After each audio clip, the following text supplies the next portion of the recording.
Apologies for the delay. I have a few things at the top, and then we'll open it up. Hi. First, as you know, Secretary Kerry is on travel to the Middle East. He spent last week discussing security issues and providing an update with General Allen on our detailed, lengthy, in-depth analysis on the issue of security for both the Israelis and the Palestinians. He's currently in Ramallah. I believe his meeting with PA President Abbas just ended, if I have my timing right. General Allen was also planning, and I'll see if I can get a full readout for tomorrow, of joining the meeting to provide a briefing on the security analysis. And tomorrow morning, Secretary Kerry will be meeting with Prime Minister Netanyahu. Two more things at the top. Thank you for bearing with me.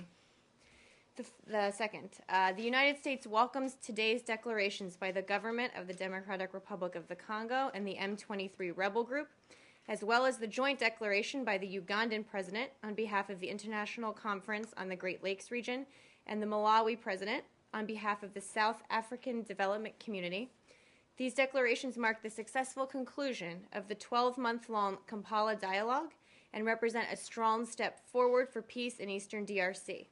U.S. Special Envoy Russ Feingold led U.S. engagement during the final rounds of the negotiation, alongside his counterparts from the AU, EU, and the UN. We commend the parties' commitment to reaching a final political resolution to the M23 rebellion, specifically the Ugandan president and his defense minister for their patient and successful mediation of the dialogue. The United States urges the parties to promptly implement the contents of their declarations, starting with the immediate disarmament, demobilization, and reintegration of the M23 in the DRC, in Rwanda, and in Uganda. We also urge the DRC government to ensure that all of those responsible for war crimes and crimes against humanity are held accountable. The end of the M23 represents an important step toward resolving the persistent insecurity in eastern DRC, but much more work remains to be done. Moving forward, the United States urges the Great Lakes region to seize the positive momentum to further the implementation of the peace, security, and cooperation framework. One more item at the top that I want to make sure to mention, then we'll open it up for questions.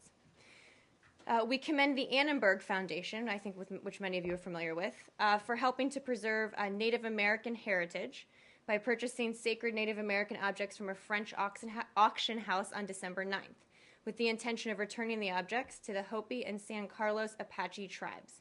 Representatives of these tribes had identified certain objects as sacred, tried unsuccessfully to delay the sale until they could examine the items and determine whether they could file a claim for their return. The Department of State and overseas missions will continue to support Native American tribes that request their assistance when culturally or religiously significant items are being offered for sale. We urge all parties that trade in Native American artifacts to engage in a respectful dialogue with Native American representatives and to act in accordance with the 1970 UNESCO Convention to prevent the illicit trade of cultural property. Deb. I'm sorry. Can you give us an update on the suspension of the aid in northern Syria? The rebel group says that they believe it was a really hasty decision that both the United States and the UK made, that it's going to have an impact on the Syrian people, and they think that you guys are already thinking about reconsidering it. Well, let me make a few points clear. The first is that this is not indicative of any way of our support for the Syrian opposition or the Syrian people. That in no way has changed. This is a decision based solely on the security of the material assistance being provided. As Jen said yesterday, assistance continues through other neighboring countries to other parts of Syria. Obviously, we want to be able to restart this as soon as possible. Also, underscore this doesn't affect humanitarian assistance, which obviously directly benefits the Syrian people as well. So this is not an indication in any way, shape, or form of our support for the Syrian opposition. That remains, and as soon as we can get this restarted, we would like to. Are you considering restarting it right now? And what more detail do you have about what actually happened? You said yesterday that you guys were working on assessing what happened. Well, we're still assessing the security issues surrounding the material assistance. This will continue when we can do so securely.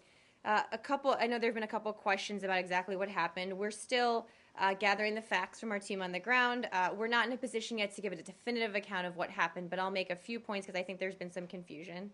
That General Idris was in Turkey at the time the warehouse was seized. Our understanding is that he's currently in Turkey. I'd obviously refer you to the SMC for further details on his whereabouts.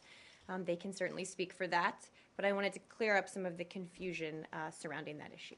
Any other details on what happened? No other details at this point beyond what Jen said yesterday. We're still gathering the facts on How the soon ground. do you think that it's going to be restarted? I mean, we're talking weeks or months? I don't even want to venture a guess. I just don't know. It all depends on the security situation. Okay. We just want, you want to stand, Syria? Yeah. Yeah, please, go ahead. I just wanted to ask a question about the guest list for the Geneva II talks. A number of diplomats from different countries have been telling our office in Beirut that Iran and Saudi Arabia and Germany and Italy are on the guest list and have been invited, along with the 5 permanent members of the Security Council. Well, Can you confirm this? It's my understanding, and I'll double check again, that no decisions have been made about external participation in Geneva II. As you know, there's a trilat coming up on the 20th, and I think that's one of the issues that will be discussed there, but it's my understanding that no decisions have been made and no invitations have been issued. Syria? Yes. You said your understanding is that General Idris is in Turkey, so I assume you're referring to some of the reports that we in Qatar.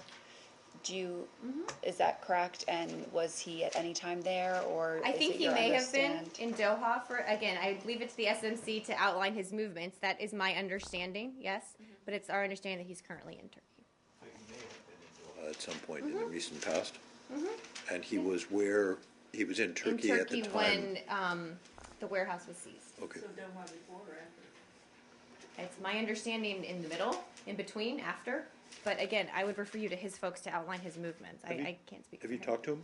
I mean, is that how you know I that he's haven't in Turkey? No, the U.S. government. Has the U.S. government talked to him? That is my understanding, yes, that we have talked to him. So he's never fled, so to speak. This fleeing thing is erroneous, right?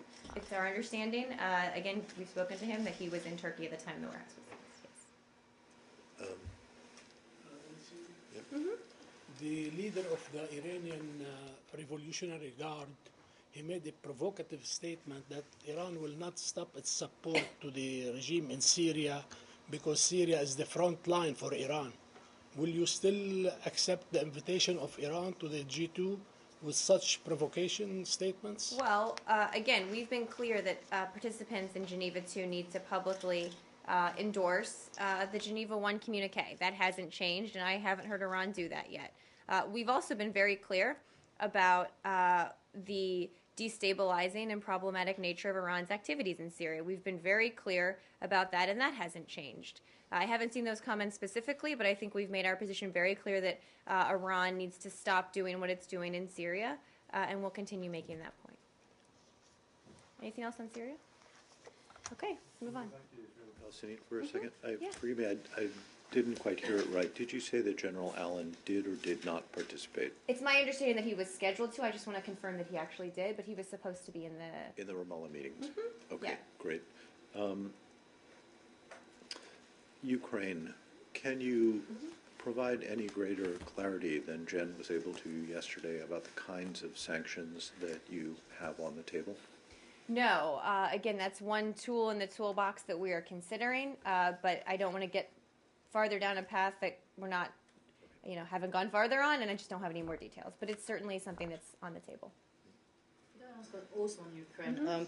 And this has happened just as you were coming down. I think the EU has said it's going to help Ukraine to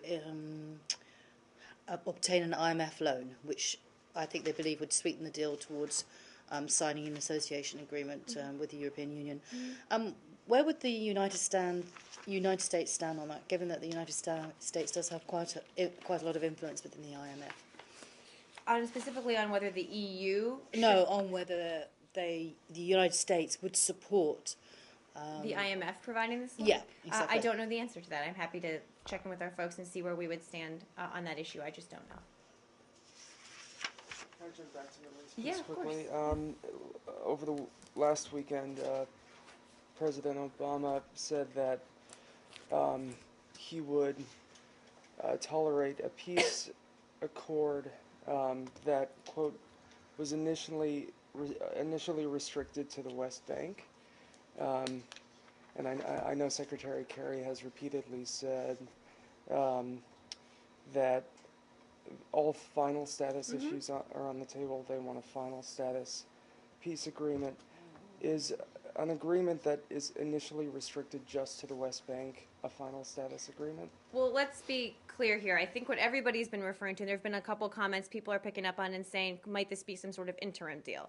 That's not the case. Let's be very clear here.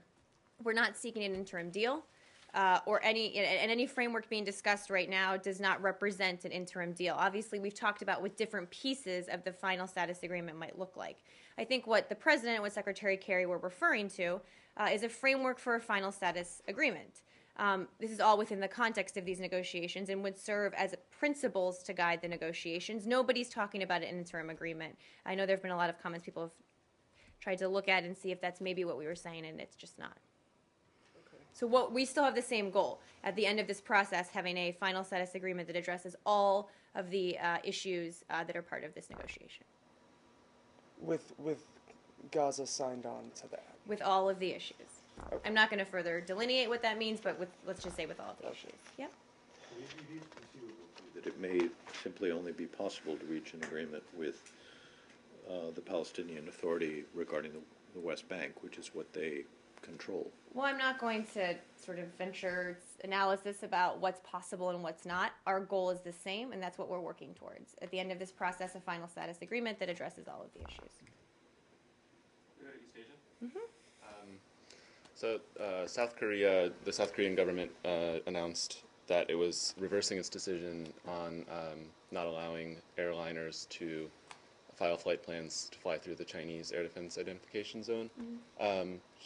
This means that Japan is now the only country that is still holding on to that policy. Should we take this as a sign that the Chinese ADIZ has become part of the status quo in the region?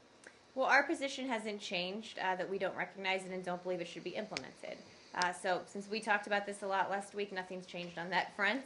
Again, I haven't seen this latest announcement that you mentioned. I'm happy to check into it and see what it indicates, if it indicates anything. And we've also spoken a little bit about the announcement of their own ADIZ. So I think we're in the same place we've been on that, and don't believe that the Chinese ADIZ should be implemented. So it indicates that the South Koreans are caving. I'm happy to see if that indicates a change of position on the side of the South Koreans, yes. I would also leave it up to them to say what their position is on the Chinese ADIZ. But broadly speaking, the U.S. is still not happy with the way that the Chinese ADIZ is being implemented. Is that correct? Yeah, I mean, not happy is not a technical term, I think, but we have concerns about the way it was put in place and the destabilizing nature of its possible implementation. Yes. Okay. Did you get any answer to the question last week about what the advice is from the FAA about which control tower and which country they should be listening to? Commercial aircraft. I haven't. I can check in again with them, and again would refer people to give them a call as well. I'll check in with them again. Lucas, hi. It's been a while. Good to see you, Marie. You too. Going back to Benghazi, something we haven't seen for a while. So, the recently released FOIA documents stated that a State Department contracting officer advised the Blue Mountain Group not to speak to the media. Why was that? Well, a couple points on that. Contracted entities of the State Department, as you may or may not know, are not spokespeople for the department. It's standard practice for department contractors to refer media inquiries, such as I think you're referring to in this FOIA release, to the State Department. Contractors don't speak for our work abroad. In this case, a department official, I believe, concurred with the contractor's suggestions not to comment. This is sort of standard practice. It's my understanding with contractors who, again, don't represent us to the media. Victoria Nuland said at the time, about last October, after the attacks, that the ARB would look into the matter, and it did not. Do you have a reaction into to that? Which matter are you referring to? Sorry. This contracting officer telling the Blue Mountain Group not to respond to any media inquiries. Well, I'd make a few points. The first is the ARB was incredibly comprehensive, took a comprehensive look at what happened in the situation. We've talked about that a lot in here. Second, I don't know which comments of Assistant Secretary Nuland you're referring to. I'm happy to take a look at them and check back with our folks who are experts on what the ARB did and didn't look at. and see where that stands. But again, I think you're mischaracterizing a little bit what the email said and the role of contractors and what media does. And I'm sure you have it in front of you and you're about to read it to me. You're looking through your papers. But the notion that we concurred with their suggestion not to engage with the media, I think is fairly standard practice when a contractor asks for media advice from the people who actually represent the State Department to the media. But it was the contracting officer 2 weeks after the attacks that said, do not speak to the media. Well, I believe, again, that it was a forwarded email from a reporter. The contractor made a recommendation or asked for a recommendation, and we agreed with them. Again, because we are the ones who represent what the State Department does overseas. Also in the FOIA docs, there was some language that suggested some licensing problems on behalf of Blue Mountain Group, Blue Mountain Libya, and its parent, Blue Mountain UK. It's been documented that security was a problem, of course, leading up to the September 11th attacks. On the day of September 11th, an email was written suggesting there were licensing problems. Did those licensing problems contribute to the security situation in Benghazi being so poor? Well, a couple of points on that. I'm not an expert on this, but the Blue Mountain Group was a partnership between Blue Mountain UK and Blue Mountain Libya. I think this is what you're referring to. Blue Mountain UK directly managed the guards in the contract, while Blue Mountain Libya provided the security license to stand up guard services in country. This arrangement is not uncommon in countries like Libya, where it's difficult for foreign security companies to acquire operating licenses. I think this is a licensing issue. Again, clearly there were security problems on the ground. We've all been very clear about that. The ARB was very clear about that. I can check and see if this licensing issue contributed to that in any way. I just don't know the answer. But I think one of the important things to remember about the ARB was the recommendations it made in terms of how we can improve our security overseas on a whole host of issues, right, in a comprehensive way, and that's what we're doing right now. Did the State Department give any consideration to hiring Blackwater, Triple Canopy, or a U.S. Contracting service? I don't know the answer to that. I'm happy to check. I just don't know. Yeah. Iran sanctions? Yeah. Great. In the joint plan of action that was signed in, or Geneva. agreed upon in Geneva, the administration, effectively on behalf of the entire U.S. government, agreed to this provision. The U.S. administration, acting consistent with the respective roles of the President and Congress, will refrain from imposing new nuclear-related sanctions. And it is the executive branch, of course, that negotiates these things with other countries on behalf of the whole government. Right, which leads as you mentioned. Right, which leads to my question: was Congress notified before that provision was included that they were about to commit to no new sanctions for the next 6 months? No new nuclear-related sanctions. Yeah. As you know, we certainly briefed the Hill and members of Congress throughout the Geneva process. In closed settings, we did it with leadership, we did it with key committees, we offered them to all members on a couple of occasions, I think. I can double check on what those conversations looked like and whether that was part of them. But we've been very clear throughout this process that this is not a question about whether or not we're for or against sanctions. The administration has put in place the most crippling sanctions in history on Iran. We've clearly been for sanctions. This is a question about timing and giving diplomacy the time and space to work. That has been our position throughout. We've certainly been clear with Congress on that throughout the entire Geneva process, that you can't, on the one hand, say you're for diplomacy, but on the other hand, do things that actively undermine it. Those two things aren't compatible. So I can check on what those conversations actually looked like, but safe to say throughout this entire process, we've been clear with Congress about the fact that new sanctions would not be helpful, even before we got the agreement finished in Geneva. We were clear. We've talked about this at the podium during that. Right, and just to quickly follow up, Kerry is going both to the House and to the Senate saying we will be the first people who ask for new sanctions in 6 months if this doesn't work out.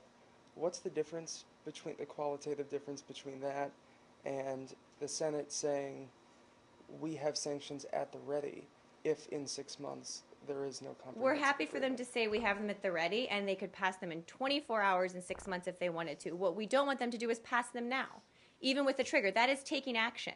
there's nothing different between Secretary Kerry saying, I'll be the first one back up here asking you to ratchet up the pressure, and the Senate saying, in 6 months we will have a bill ready to go that we will then introduce and we can all vote on. We're on the same page there. What we've said is that we should not do things, particularly that make our partners around the world who implement sanctions with us think that we didn't come to them in good faith when we said sanctions were to get Iran to the table. They were to get us to work on a negotiated solution. And as the Secretary said yesterday, could actually have, or Tuesday, whatever day it was, could have the reverse impact. The goal of sanctions, according to some folks, is to ratchet up the pressure. Well, if we put in place new sanctions now and our partners around the world end up are fraying the international sanctions regime, it would have the exact opposite impact of what new sanctions would be intended to do. So in 6 months, if we wanted them, Congress could do it in a heartbeat. We know that. The Iranians know that. Congress knows that. It's definitely not a secret. Yeah. Can you specifically check on his question of whether members of Congress were briefed in advance of the agreement being reached that it would include a provision stating that the United States would not impose new nuclear-related sanctions? I'm happy to check on that. Thank The you. point I was making was that we very publicly I get it. said we don't want any while we negotiate. No, I But know yes, that. yeah. I'm happy to check on that. So following on from that, can I ask if you have a reaction to the news today from Senator Tim Johnson that he's decided to not move forward with new legislation out of the Banking Committee? Well, it's certainly, we agree that it wouldn't make sense now diplomatically to move forward with new sanctions. Undersecretary Sherman was up before the Banking Committee this morning talking about exactly this topic. So again, this isn't about whether or not we like sanctions, whether we're for or against sanctions. This is certainly what we think makes the most sense in our diplomatic strategy and gives us the best chance of success. So his decision not to table you use table in a different way in American. So his decision not to press forward with the legislation on sanctions is a positive step in your view, then? Absolutely, and again, the senator makes decisions about what he thinks is in the best interest of our diplomacy and our diplomatic efforts. And all of us, including him, know that if we want new sanctions, at some point, if this doesn't work, if we can't get a final agreement, we can do it. So may I ask then about the timing of this morning's designations of overseas companies and Iranian entities which are seen to have been flouting the sanctions? I wonder whether the timing was deliberately chosen to come just ahead of this meeting of the Banking Committee. Not to my knowledge, no. I think we've been talking about when to announce this for some time, and sometimes there's just bureaucratic reasons these things get announced at certain times. I wouldn't read anything into the timing. There's a hearing every day on the Hill, so. Oh, come on. But we could have done it Kerry was up there, Secretary Kerry was up there 2 days ago. So it was not a direct signal to No. lawmakers that the United States remains very engaged I on sanctions? honestly wouldn't read anything into the I timing. think you should have put it out 10:30 p.m. on a Friday night. Well, that's just bad press strategy in general. No, but I would say, good, depending on what you're trying to hide. depending on what you're trying to put out. No, I would say in general that this does underscore the fact that we will continue to vigorously enforce sanctions on the book. These obviously aren't new sanctions, but these are additional designations. And again, I wouldn't read anything into the timing. There's Hill meetings every day on this, and it could come at any time. Yeah, but you're just saying that's why. You're underscoring the reason why they did it. We do it because we are vigorously enforcing the sanctions. Right. When was the last time? It's a good time right now to say that, though. This is the first time we've designated additional individuals or entities since the joint plan of action was agreed to in Geneva. And is it the first time since? Sorry, Harshad. Is it the first time since we've had the new leadership in Iran? No, and I sorry. can't. Deb, I like this. I'm just gonna go have lunch. We can get you a full list of all of those. But One thing, why do you not regard the additional designations as the imposition of new sanctions? I understand that the designations are being imposed under previously existing executive orders and legislation. previously existing sanctions. Right. The thing, though, is that it seems to me to be conceivable that the Iranians, unless you explain this to them. We did. Did you? We did. So they understood that you might do additional designations? Absolutely, and we told them today that we were going to do so on the sidelines of the meeting in Vienna. Did you really? Oh, that's We did. interesting. This is the Who first time conveyed you look that? surprised at an answer I Who give. conveyed that? I don't know who specifically conveyed it. But they knew in advance? I can check on what the timing was. This obviously came out super early this morning here. I don't know what the timing was, but they're ahead of us, so I'm guessing. But we've been. Can you check that actually? Because I'm I can constantly check. getting, yeah, I might have something in here. Hold that on. would be great. Or if you could check afterwards, because Yeah. normally you don't let anybody know about the designations in advance. It may because- not have been in advance. We have been clear with the Iranians that we would continue to designate entities and individuals, Yeah. and we did tell them on the sidelines of the meeting in Vienna Yes. that this was happening today. I can check on the timing. Thank I just you. don't know. I'd And we like may to not know have that. told them who the designations were going to be. We may have just told them there were more coming. Right, but that could also, spur a flight of money, so.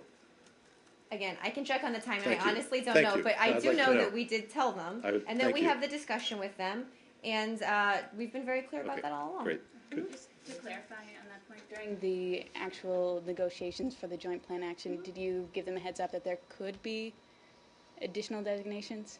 Absolutely. It's my understanding. I mean, these were lengthy discussions. That's certainly my understanding, yes. Okay. Jen said yesterday that she will try to give us a readout about the consultations the administration is having with the National Security Advisor for Prime Minister Netanyahu. Do you have anything on this? I don't believe I have any at this point. I don't know if his meetings have actually begun. I think they're tomorrow. I can double check. I know he'll be meeting with a number of folks around town. He has been here for a week. I don't know if he's had Turkmen meetings with stuff. us yet. I can just double check. I see. Yeah, I'll just double check. Go back to Iran. You talked about designations and sanctions. Now, jumping ahead, reopening the U.S. embassy in Iran. Jumping way ahead there. Way ahead. I want to know how way ahead is it? Where is the administration standing? Is it something that has been considered, even looked at? Will there be any preconditions? I know the You're- Britons are reopening That their is, embassy in any Tehran. discussion or consideration of that is very, very, very far away. These discussions are based on the nuclear issue. We've been very clear about that. We've also been very clear, as Secretary Kerry said yesterday, that this in no way changes our concerns with Iran's behavior on a host of issues, whether it's human rights, whether it's Syria, whether it's their support for terrorism. Again, the president said this weekend that, look, if we can make progress on the nuclear issue, hope that can maybe help move our relationship in a more constructive, I can get the exact phrasing, but to a different place based on mutual interests. But we're very, very far away from that at this point. You say that make a progress in the nuclear talks. I mean, at what stage do you think this issue may come up? I don't even want to venture a guess. It's just the talks are based on the nuclear issue. They're not based on anything else. I think what the president was referring to was that if we could resolve the nuclear issue, I think is what he said, which again is also a little ways off, it could serve as a step forward in a new relationship. But we're nowhere near that. We have a lot of work to do, and that's what we're doing right now. I'm going to continue doing. And the Britons reopening their embassy in Tehran, is it something that you've been engaged in discussions with Brits on any security issues? Again, this is very, very far off in our book. Let me see. I think I have something maybe. Oh, yes. So I think we had taken a question about who the UK's non-resident chargé met with last week. He met with various officials here at the department to discuss his role as the UK's non-resident chargé. I don't have a further readout, but so we're obviously in discussions, but this is not something, this is very, very, very, very far off. We're just focused on the nuclear issue right now. Thank you. Oh. Yeah, Go go ahead. Afghanistan, Okay, and then I'll come up to Arshad. Yes? is there any update on the security agreement? And then there are headlines in the region saying that US is asking India to pursue Karzai during his visit to sign this. So did you talk to the visiting Indian foreign minister? What is the India's response? Are they going to, broker the deal or something? I don't know. A couple points. First, our position hasn't changed on the BSA, that there are a lot of very good reasons for the Afghan people, for us, for our coalition partners, that it needs to be signed as soon as possible. We need to do planning, and we've been very clear about this all along.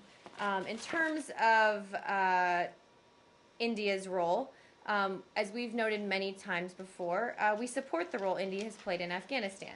It's leveraged its economic strength to improve Afghanistan's economy.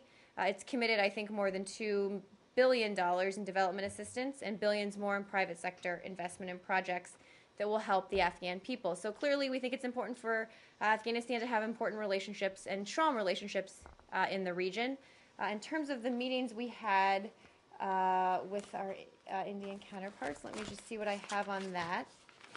No, I have the details about the meeting. Okay. What I wanted to know, that these headlines saying that U.S. is asking India to pursue Karzai to sign the deal. I don't have details about that whether or not that was part of our diplomatic exchange. I think we've said very publicly that President Karzai should sign it as soon as possible. We've made our position very clear, and if other countries in the region want to make the same position clear to President Karzai, we would of course welcome that. But we've been very clear about where we stand.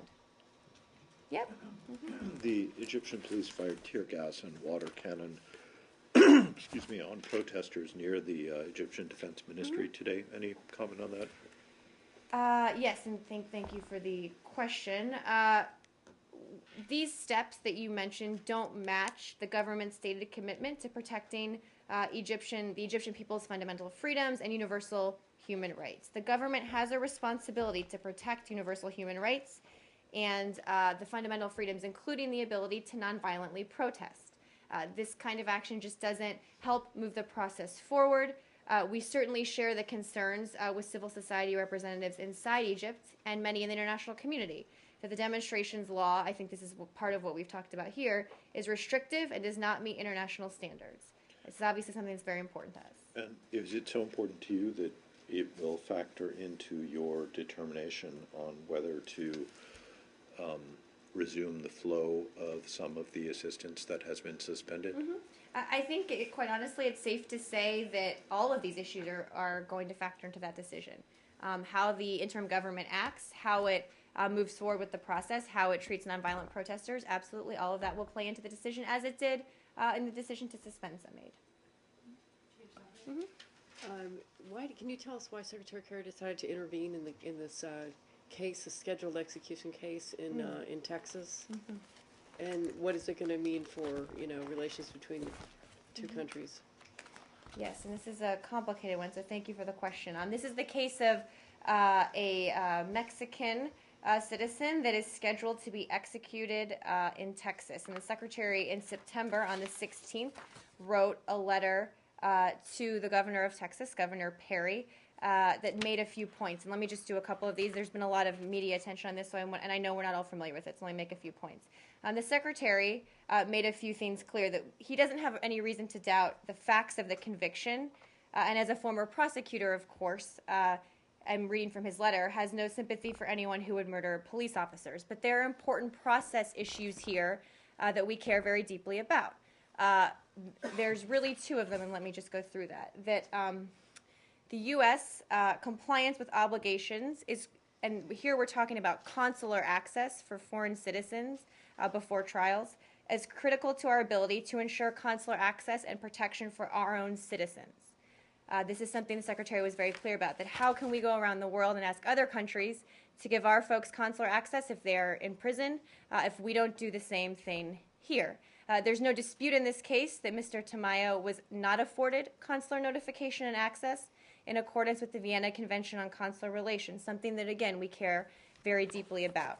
So what the Secretary is asking in this letter is to delay his execution until he can be provided with review and reconsideration as to whether this lack of consular access, again, under the Vienna Convention,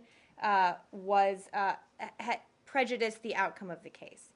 This is required in an ICJ decision on this topic as well. So it's kind of complicated. I know I just threw a lot out there, but it's gotten a lot of attention, and I wanted to make sure I went through some of it. What about the relationship between the two countries? Mm-hmm. Yeah, I'm sorry? What about the relationship between That's certainly part of it. So obviously part of this is, and the Secretary spoke to this in his letter, that we very much value our relationship with Mexico. And again, we have certain obligations under the Vienna Convention to ensure consular access for other folks in our country.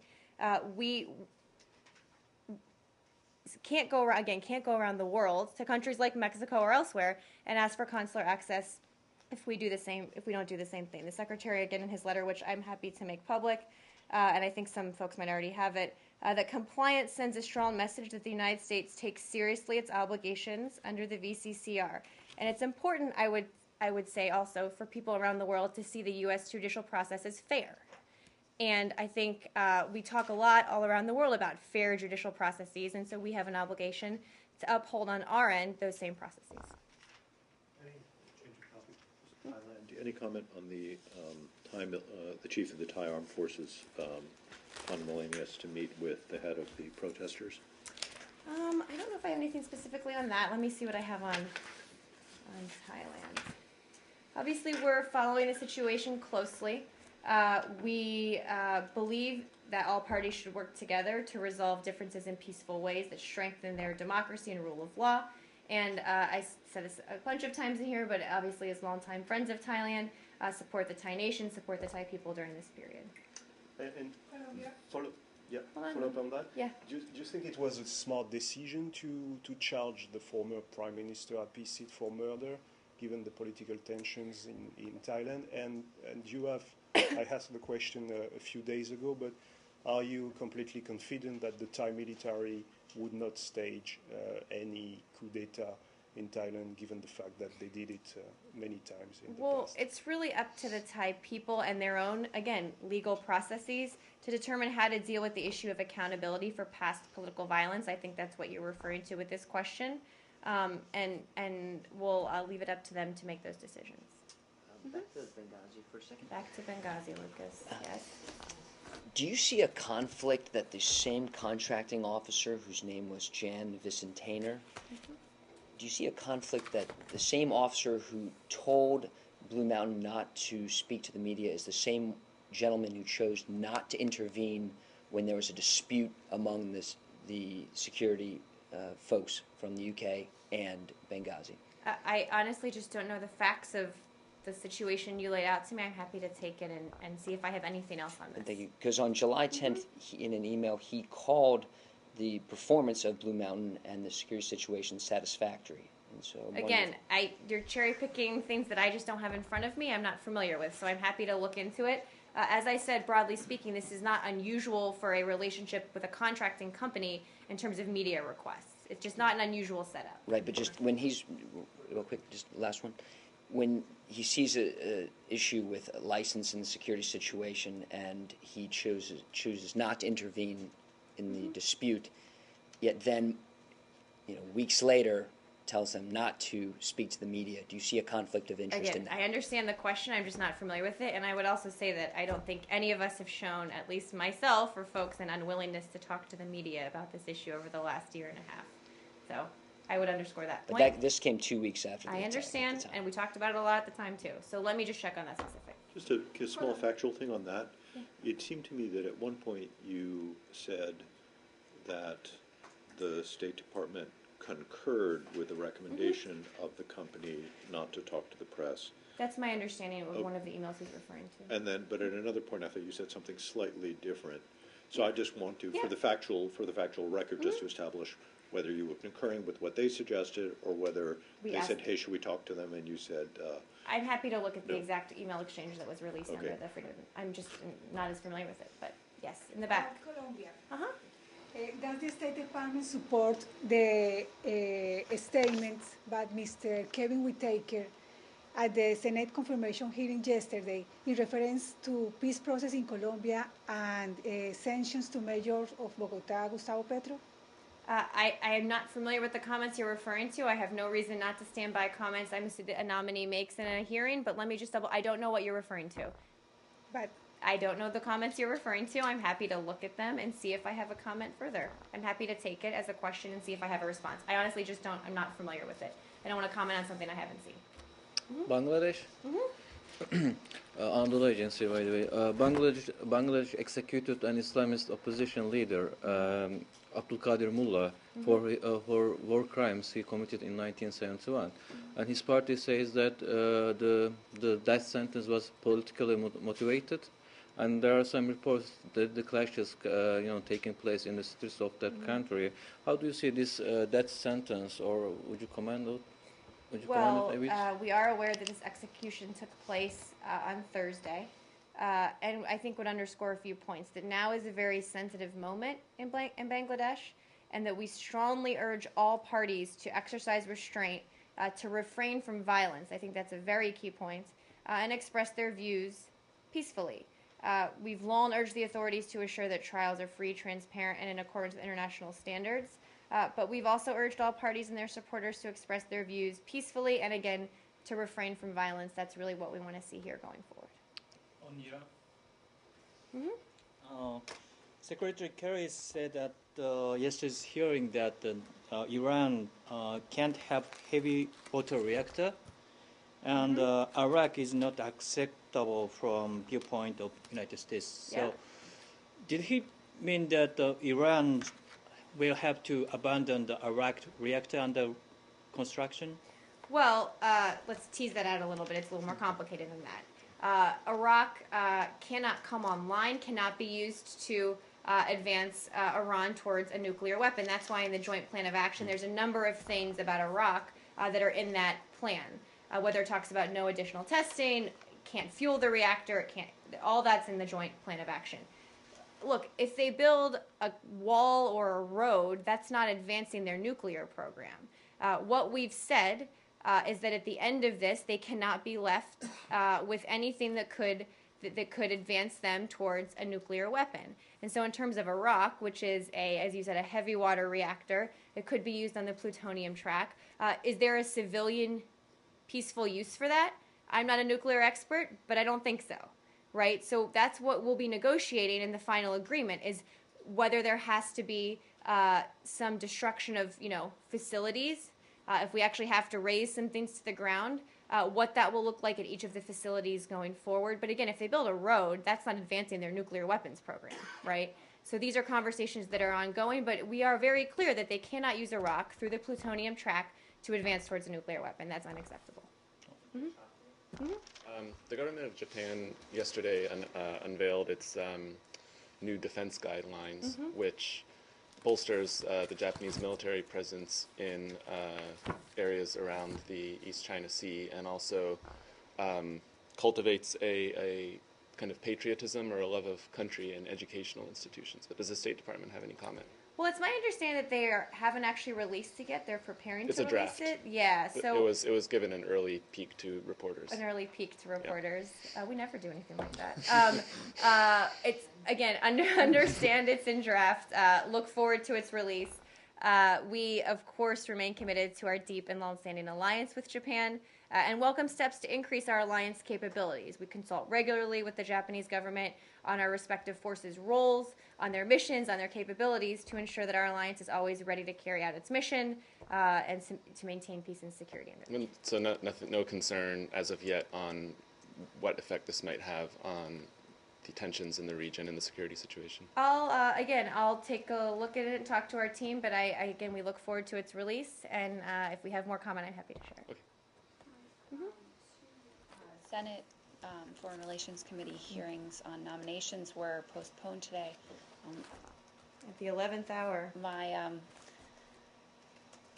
procedural knowledge of the Senate is not as strong as it should be, but it seems like the Republicans used a kind of arcane toolbox to not allow the hearings to go forward. Do you have a reaction to that? We do, and thank you for the question. It's obviously a situation we're following very closely. We were alarmed today to see another 11th hour delay. Some folks were actually already on the Hill. Some folks were on their way to the Hill. Families have flown in from all across the country for these hearings. And so there was another delay in the process of confirming critical national security nominees. We believe it would be a real problem if this process drags on any longer because of Senate infighting. The Senate's not going to be in session much longer. We currently have 57 nominees holding in the Senate, including some pretty important ones. I'd also make a few points about the nomination hearings that were delayed today. A lot of members of Congress have expressed interest in our relationship with Saudi Arabia and concern about it. Well, our ambassador to Saudi Arabia was supposed to be in a nomination hearing today that got canceled at the 11th hour. We've talked a lot in here over the past few weeks about ICAO when it comes to aviation and how we deal with that. Our ambassador to ICAO was supposed to be on the Hill today. We talk a lot in here about international organizations and the importance of standing up for our friends like Israel, for example, when we talk about international organizations. Well, our Assistant Secretary for International Organizations was supposed to be on the Hill today. You get where I'm going with this. So we believe that the Senate should move as quickly as possible to get our folks up there, to get folks their hearings, to get people confirmed. And I would also say that at least one foreign ambassador for one of the country's ambassadors nominee was in attendance today and was told to go home because they weren't happening. So this doesn't speak well to the functioning of our government, I think, to our partners overseas as well. Do you want to defend your nominees to be ambassador to Iceland, Gabon, or Hungary? New Zealand, also. I have the whole list. Yes, all of our ambassadors are very important, and we wish they all had, the folks that were supposed to be up there today, had gone ahead with their hearings. I was just giving a few examples. Thank you. The Georgian parliament, I mean, it could be worse. We have high standards here, Lucas, for our government. Anything else, guys? Okay.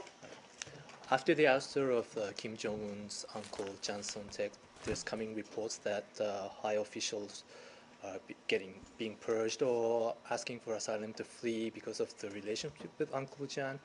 How are you following or monitoring the situation, and is it gonna make influence to your commitment to the region? Well, our commitment to the region, broadly speaking, is very high, hasn't changed, and will continue to be. You saw the Vice President there recently. Secretary Kerry's going to the region soon. So clearly that hasn't changed and won't change. I can check with our team and see if there's any update on that issue. I just don't have one. One more? Yep. Yeah, and you mentioned in the beginning some nice words that Secretary Kerry had to say about the President of Uganda. Mm-hmm. And I'm wondering how important is Uganda to the U.S. security priorities in East and Central Africa? Mm-hmm. Let me see what I have in here. Well, as I think folks may know, the United States and Uganda enjoy a strong and broad bilateral partnership.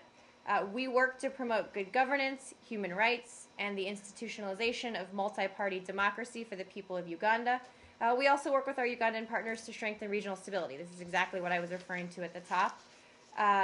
When conducted in a manner that reflects both our values and our national security priorities, security cooperation can help strengthen our bilateral relations and increase the capability of partners to provide for their own security while respecting the human rights of their citizens. That certainly is part of our relationship with Uganda as well.